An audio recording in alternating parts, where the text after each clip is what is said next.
Hey, Liron here. If you're struggling with drawing things accurately in a way that they look three-dimensional, I want to share with you this process from a relatively obscure live stream I did.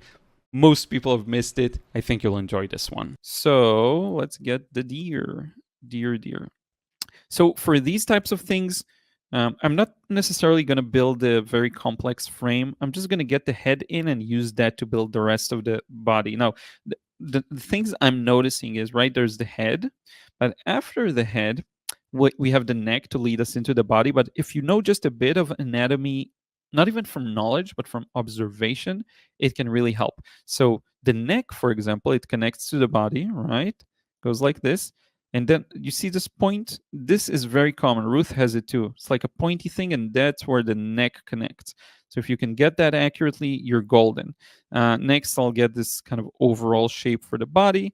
And finally, the legs. This is the hind legs tend to take a big part of the, kind of a gluteus muscles for animals. And then these are easier to get with a simple gesture. And then I can build on top of that. That's how I see it. And of course, it probably has something in its mouth. I'm not sure though. Well, let's check. Is that a little branch, crumb, leaf? I don't know what it is. Maybe it's a piece of light on the neck. I'm not sure. So now that we have the general plan, we're going to start drawing from the head, measure our proportions, and try to get the shapes to read as three-dimensional once we're placing them. Let's get to it. So the way we would begin is from the face to me. Now, we do see a bit more of the right side of the face than the left. This is something you can wing. You can try and be accurate. I'm going to just kind of indicate something here. Okay.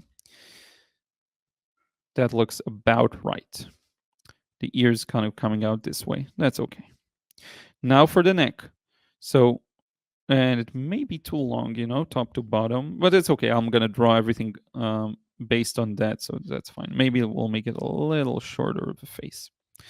That appears to be a little more accurate, like this, almost creating an envelope just for the face. See, it's a trapezoid, but it's not a symmetrical trapezoid. That's the thing. It's a trapezoid where you move this side a little to the left, so you'll end up with this as almost a straight line, and this a line that goes here, if that makes sense.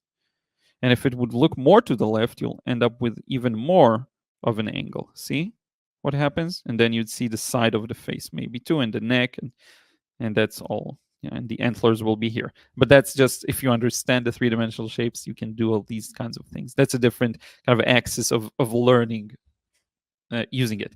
So now for the neck. Now, one way to truly get it accurately is, again, to measure the head. So the head to me looks almost like if I triple it, I'll get to this point.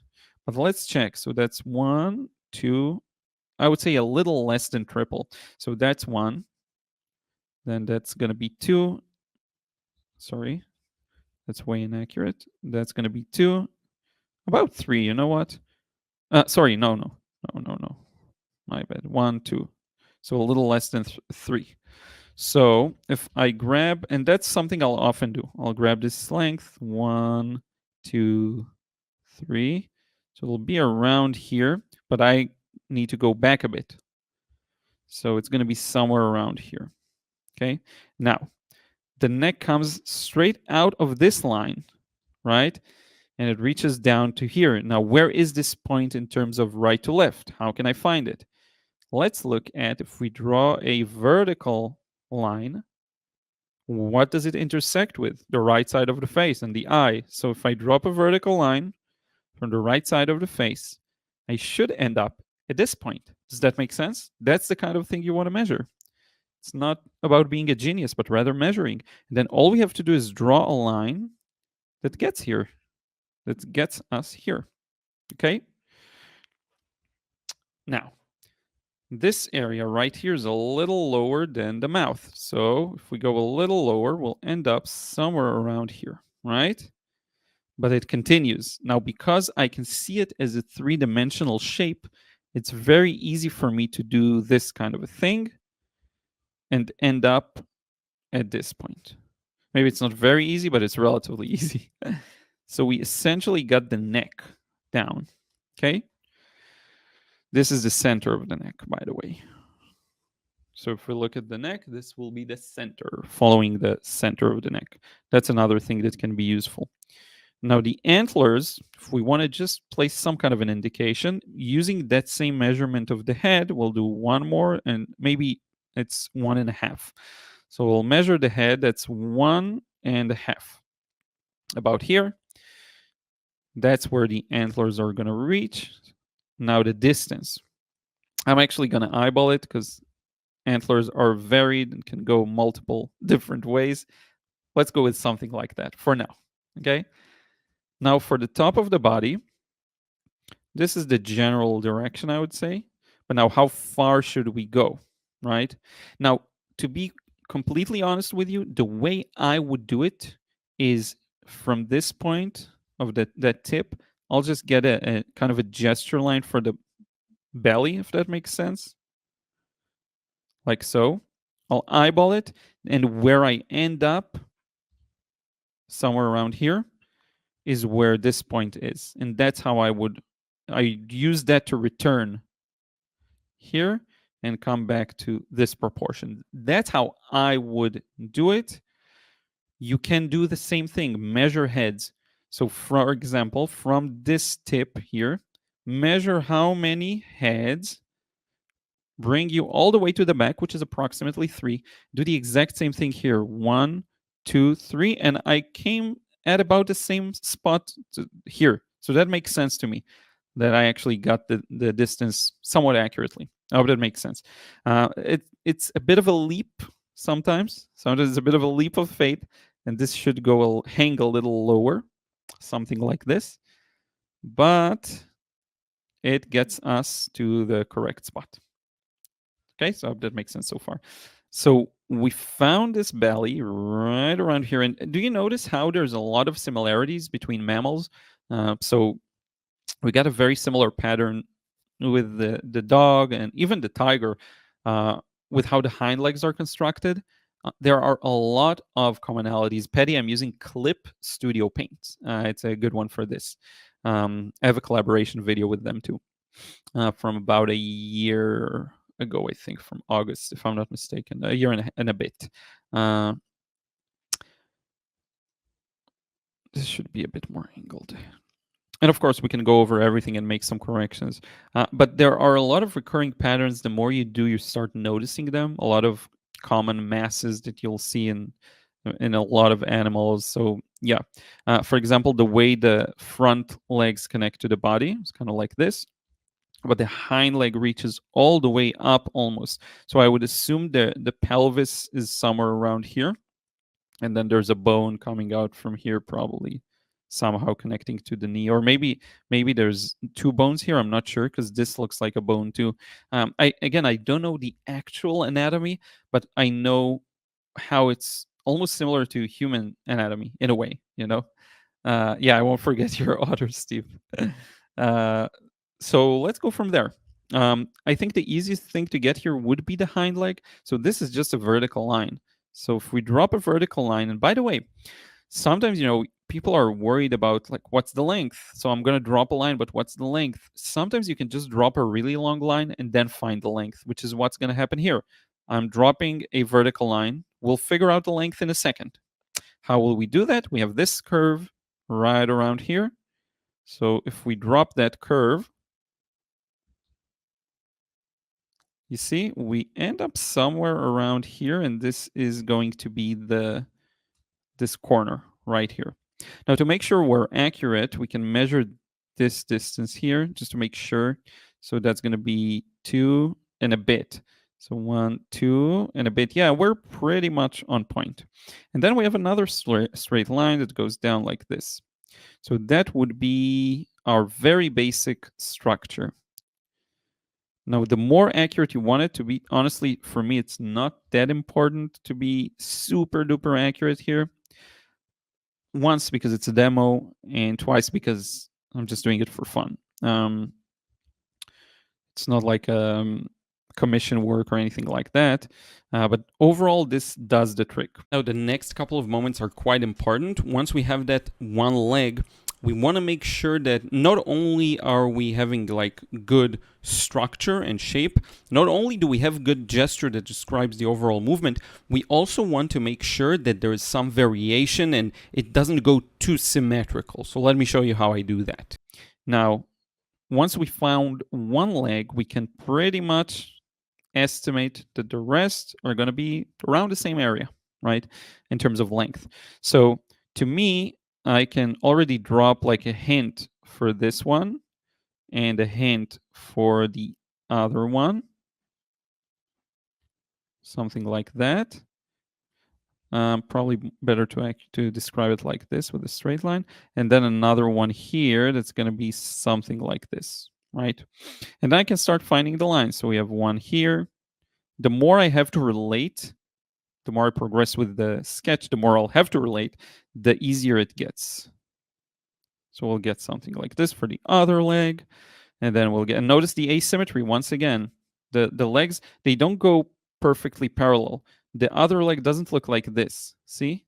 It's not identical and boring. There's a lot of interest there.